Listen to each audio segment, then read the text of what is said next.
Kolkata two NJP special ট্রেনে হোলির আগে আমাদের ফুল এসি ট্রেনটা যাওয়ার সময় ট্রেনটা খুব সুন্দর ছিল,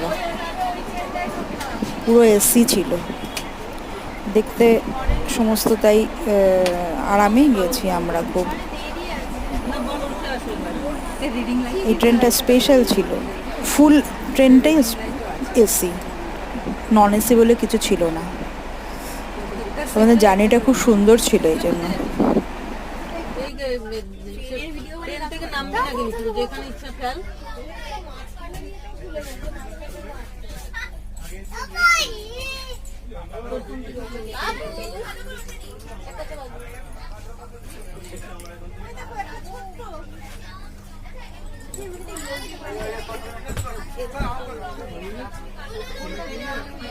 প্রত্যেক